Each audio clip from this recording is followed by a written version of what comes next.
This is a new tradition set by the first graduating class of CVCS to pass on their wisdom to the junior class who will be inheriting the seniority of the school in the fall. To begin, I give you the Student Council Class President, Gabe Foor.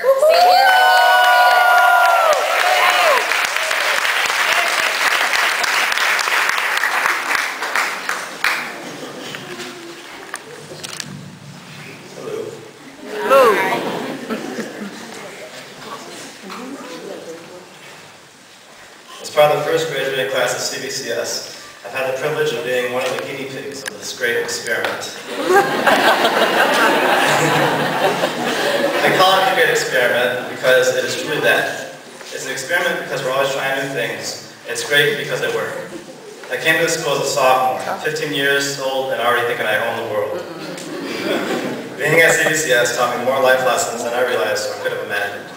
I learned the importance of time management, something you always hear about but never fully appreciate until you're forced to stay in on the weekends trying to turn in those final assignments before the Sunday deadline.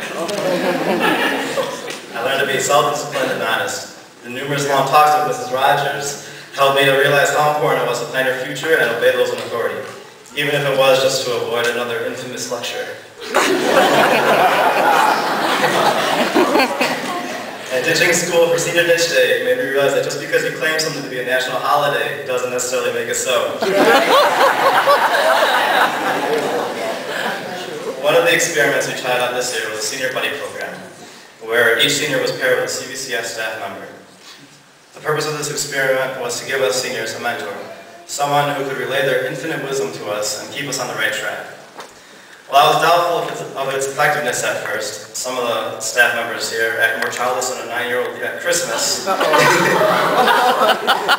proved to be one of our greatest initiatives thus far. My buddy, Mr. Toman, certainly proved this to be true. He always went the extra mile, and yes, I did occasionally screen some of his calls, but I always knew I could rely on him for some advice, encouragement, and sometimes even coffee. I know every senior was able to take a little something from this experience.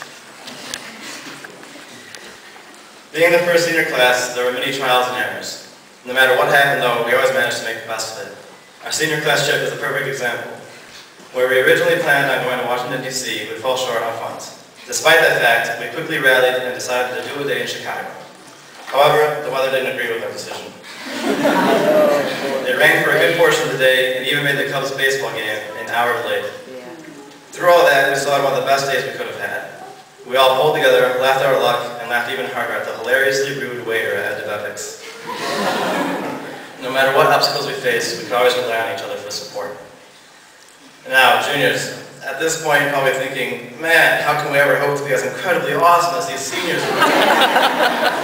The answer to that is simple. You can. But you can be a little second. Don't be afraid to let the mad scientist in you free and suggest an experiment of your own.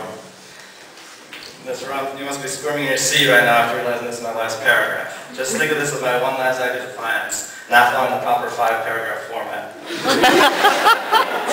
Also, I just used an exclamation point. That's what this night is all about, exclamation. We're exclaiming our departure and the junior class's arrival. So I now invite the senior class and the junior representative to come up to the podium for the passing of the torch.